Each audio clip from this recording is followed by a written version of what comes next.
but there's something that came out from Kevin Warren yesterday that's so good.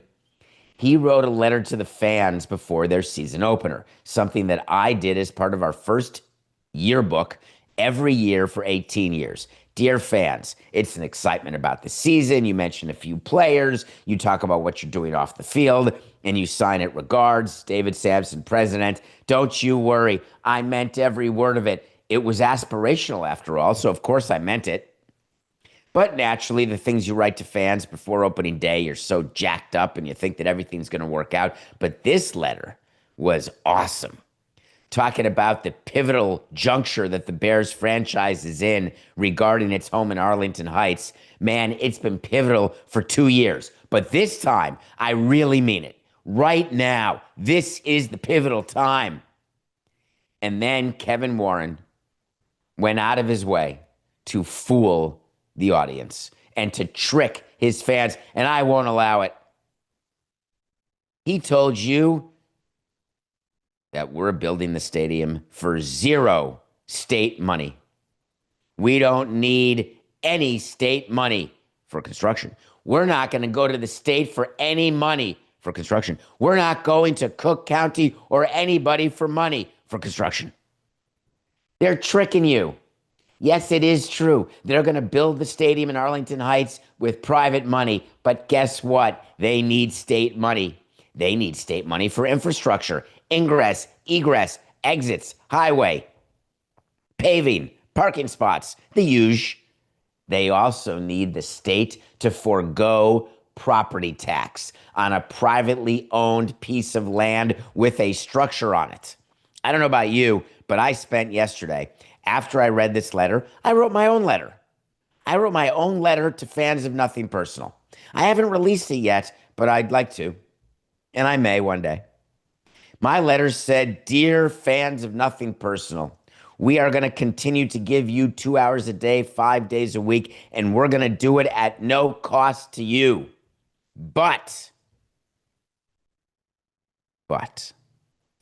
we need to be in touch with Metalark because we need equipment paid for. If we don't get that, we may not be able to give you your 10 hours a week for free." Think about the idiocy of it. Dollars are fungible. I can tell you that I don't need money from the state for construction, except to do the whole development, the entire project. The construction of the stadium is only part of the cost. There's an entire another section of every agreement called public infrastructure that always gets funded by the public, and side note, doesn't get announced very often, but it's right there in the public documents. The reason why owning a stadium and owning the land under the stadium is bad is that other teams are not paying property tax. The Buffalo Bills are moving into this amazing new stadium. I'm so happy for the people in Buffalo. It's going to be amazing next season. It really is going to be great. Guess what? The owners of the Bills don't own it. You do. Taxpayers of New York. Congrats. You put $1 billion in, you might as well have an ownership stake. But guess what?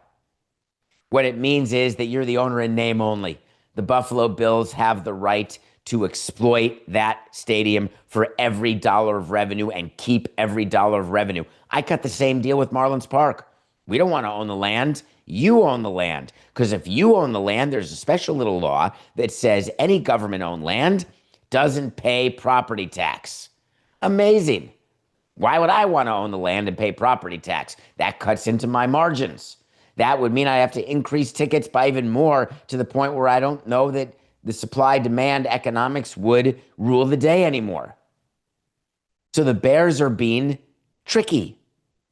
They want this Arlington Heights deal to come through. They want the mixed development to come through. That's why they bought all the land. But they'll only do it if they are guaranteed an amount from the state of what their property tax will be. And believe me, that equation will include zero property tax from the acres of the stadium, with a reduced property tax of all of the other infrastructure they're building, all of which would be subject to regular property tax. So when you're writing this letter and you're trying to get people excited, man, it's a fixed roof. And we're going to be surrounded by other stuff that you're going to love. We're going to get, this is the great one. We're going to get Super Bowls because the owners want to go to Chicago in February. Don't you kid yourself. Don't you kid yourself. The yachts will look great in the frozen green Chicago River, but that's fine. But we're going to have Final Four, global soccer games, concerts, community events, youth events.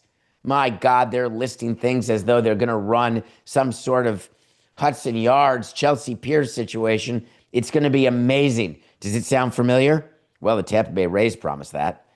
Everyone who builds a stadium these days promises all of the excitement of the ancillary development. We will be the Braves. Well, how many of you go out to the Meadowlands not for a game? I guess they've got the big mall and the big ski slope and the big zero gravity thing. Do a lot of you go to that? Do you? That's cool. Do a lot of you go to Yankee Stadium when the Yankees aren't playing? Just jump on the 4 train, get off, and just walk around, enjoy all of the great development? Don't you worry. I know you do it with the F train. You get yourself to Queens and you troll around the chop shops. You're loving that. Well, maybe when the casino comes, you'll love it. But currently, not a lot of love. Not a lot of activity on non-game days, and the Mets attendance is outstanding. The Bills will sell out every game, one a week, scheduling all that extra stuff. It's a bunch of horse hockey. But the reason why we put it in the letter is that we want you to buy it. Buy the dream. Buy the vision. We'll have renderings that show concerts and stage layouts. We'll do architectural drawings of where the stage will be, where the GA seats will be, and we'll give you one concert a year if we're lucky. If we're lucky. Don't you worry. We will have spots in the ballpark all set out for youth and community events. Yeah, just you wait. Don't go in that suite. Don't touch the field. You may not see the clubhouse. I think you know what my point is. My point is that there's a whole lot of promising that comes. And when you send a letter like this, are you trying to get your fans to get all excited about Arlington Heights so they call the representatives in the state and try to get something accomplished for you that you have not been able to accomplish yourself? Is that your plan? Maybe it is. Maybe it is, and maybe it isn't. What I do know is that the Bears sending out that letter on a day when they could not find a way to victory that clearly they had and should have won. I think Bears fans are probably more excited about the Bears season or more upset about what happened last night than really reading deeply into Kevin Warren's letter. But that's what you have me for.